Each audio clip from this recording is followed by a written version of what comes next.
ازيكم عاملين ايه؟ قلت طبعا ما ينفعش رمضان يخلص كده من غير ما نعمل مع بعض الترند. هعمل معاكم النهارده ايه؟ المكشكشه.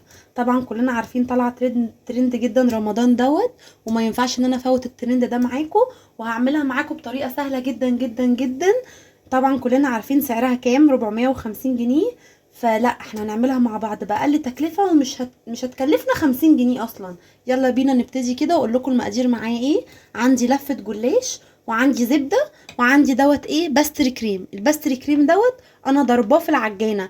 لو انت عايزه تعرفي طريقته، هو كان في فيديو الكنافه بالمانجا. دوت بودره عادي زي كريم شانتيه، وانا ضرباه. شايفين قوامه؟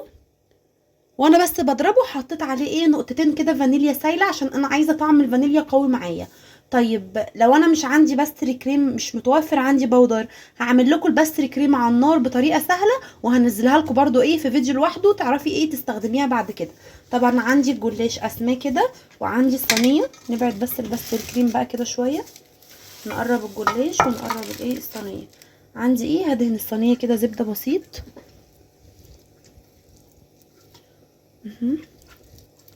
ده اهو يا جماعه. وهبتدي بقى ان انا احط الايه، الجلاش ايه بتاعنا.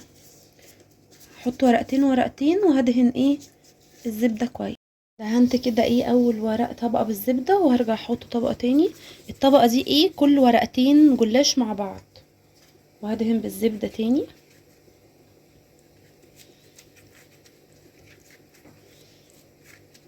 تمام كده. وهرجع اجيب طبقتين كده تاني برضو اهو، لازقين في بعض اهو. عملت ايه 3 رقات، يعني ست ورقات جلاش. وهبتدي ان انا اعمل ايه، هنزل بقى بايه، بحشو الايه الباستري كريم كده معايا اهو. نزل في الطبق كله. ابتدي ان انا افرد كده الايه الباستري كريم بتاعي، افرده كويس كده في الايه في الجلاش. وهعمل بقى ايه، هعمل الطروف كده عشان ايه يبقى على قد الايه الصينيه بتاعتي بالظبط. حلو جدا. هركنها بقى على جنب. وتعالوا بقى نعمل الايه الطبقه المكشكشه ايه مع بعض. برضو ورقتين ورقتين. بصوا بقى كده على ايدي، دول ايه، لا دول 3 ورقات، انا عايزه ورقتين بس اهو. هعمل بقى ايه، همسك من ايد واشتغل بالايد التانية، اكشكش كده بالراحه بالايد التانية اهو. كشكش، شايفين بكشكش ازاي؟ بمنتهى البساطه. كشكش كده بالراحه لحد اما ايه، كشكش كده بالراحه بالراحه لحد ما اخلص الايه الورقه كلها. شايفين انا كشكشتها ازاي؟ بس هقطع منها حته كده عشان تبقى على قد الايه الصينيه بتاعتي. وهاجي بقى للصينيه، احط اول ايه واحده كده. شايفين؟ لازم انا اداري الايه الباستري كريم بتاعي. وهعمل ايه واحده تاني كده معاكم برضو اوريها لكم. هعيدها معاكم اهي تاني عشان برضو ايه تاكدوا البتاع. انا مثبته ايد وبكشكش، يعني مثبته من صباعي من هنا، وبكشكش ايه بايديا الاتنين كده. بكشكش بايديا الاتنين كده، كشكش بايديا الاتنين كده.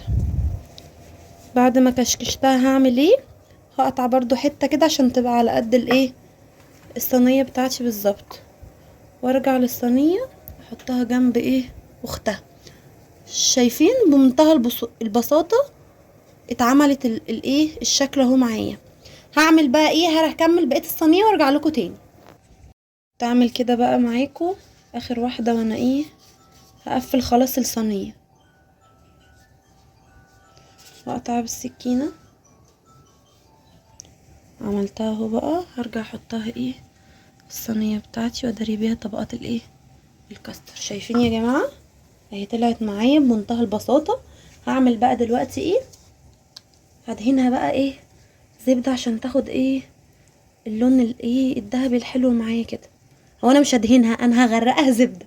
يعني لازم اتاكد ان هي ايه مدهونه ايه كويس عشان تطلع معايا لونها ذهبي كده وايه وحلو. وانا بقى بعملها كده، انا حاطه الشربات على النار. الشربات بتاعنا ايه؟ شربات خفيف. ازاي؟ كوبايه ونص سكر على كوبايه ميه، هيغلي غلوتين على نار عاليه. هعصر نص ليمونه اول ما يبتدي ان هو يغلي، واما يغلي الغلوتين هوطي عليه 5 دقايق وهسيبه وهشيله من على النار واسيبه يبرد تماما، يبرد خالص، واتاكد ان هو برد عشان ما ينفعش اسقي الجلاش بالشربات سخن، عشان انا عايزاه يطلع مقرمش ما يطلعش طري ايه معايا.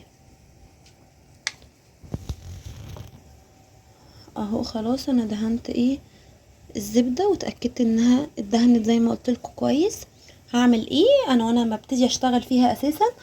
فاتحه الفرن ومسخنيه، هحطها في الرف الوسطاني على النار عاليه. اما تبتدي تحمر كده من تحت هفتح عليها الشوايه وارجع لكم تاني. يا جماعه اهي بعد ما خرجت من الفرن، طبعا لونها وشكلها ايه رهيب. هبتدي بقى ان انا اسقيها بالشربات زي ما قلت لكم. شربات ايه؟ شربات خفيف، مش خفيف ميه يعني قوامه مظبوط كده، مش تقيل ولا خفيف، وسط. ابتدي ان انا اسقيها كده بالايه، بالشربات بتاعي. بسم الله الرحمن الرحيم، في كل كده الاطراف. وهعمل ايه دلوقتي؟ هسيبها بقى إيه كده تهدى تشرب الشربات واقدمها بقى معاكم. جبت بقى طبق التقديم كده، حطيت فيه ايه كبشة لبن كده، لبن طبيعي معلهوش اي اضافات. وهبتدي بقى ان انا ايه اقطع المكشكشة بتاعتي. سامعين الصوت اصلا؟ اقطع منها حتة بس كده صغيرة، عشان ايه تبقى على قد الطبق بتاعي بالظبط. انا بقى قطعت منها كده حته زي ما قلت لكم عشان تبقى على قد الطبق. هي في الطبق هي شكلها زي الجاهز بالظبط، ما تفرقيهاش اصلا عن الجاهز. وجايبه بقى ايه رشه فستق كده بسيطه، نعملها نفس الشكل بتاع الايه الشارع بالظبط، مفيش اي اختلاف. مهم.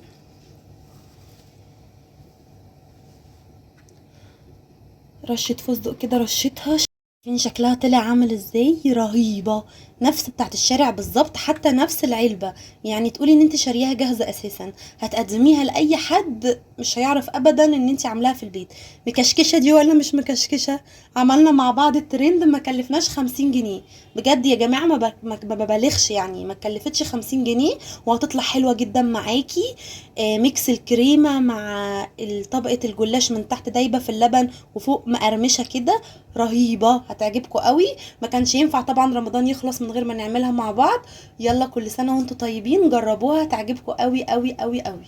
كل سنه وانتم طيبين، وما تنسيش تعملوا سبسكرايب ولايك للقناه وتفعلوا الجرس عشان يوصل لكم كل جديد.